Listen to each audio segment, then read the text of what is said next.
you for inviting me, and I want to thank you and your members for all the work that you do every day to really make a more economically inclusive economy. So, thank you for all your hard work. Thank you.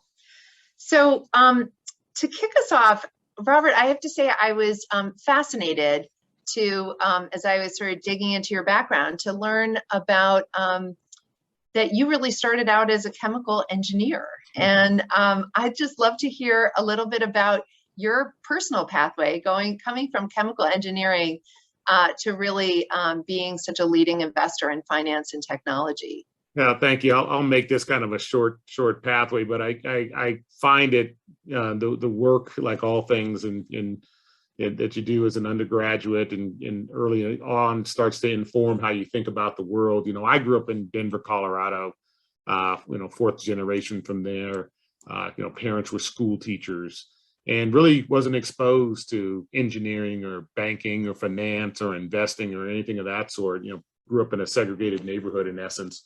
At the dawn of desegregation, had a chance to really get exposed. And one of my first mentors when I was an intern at Bell Labs, and I told people this was a chemical engineer, and the engagement with this person, he had a PhD in solid state physics, undergraduate in chemical engineering, and I shared an office with him. And the everyday interaction of someone with a completely different background, came from a different place in the world than I did, helped open the world for me to understand a number of things. And the most important in chemical engineering was really, I call them the modern day alchemists. We learned how to transform one form of matter to another. And in essence, if you think about it and you fast forward now 30 years, software and software programmers are now the new modern day alchemists. They're able to take intellectual property and ideas and transform them into products and services and solutions that actually enable enterprises, businesses, teachers, et cetera, to actually do things that they otherwise couldn't do.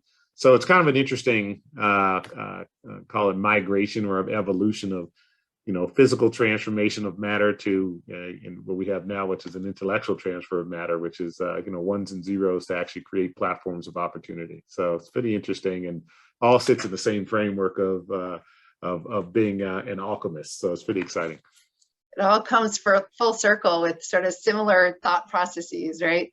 It does, it's also for sure. A great story around the importance of investing some time and energy into our interns, right? Mm-hmm. And building, helping interns really kind of learn alongside us as we go.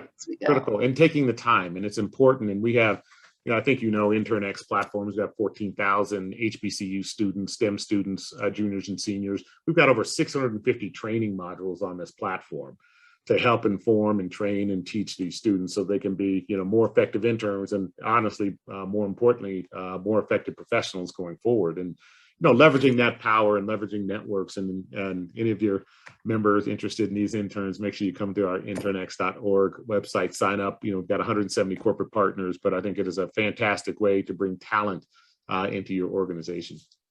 That is great. And that is a very important thing for us to make sure our members do sign up for, because interns are also a valuable part of our workforce. Absolutely. No question. Deliver so much.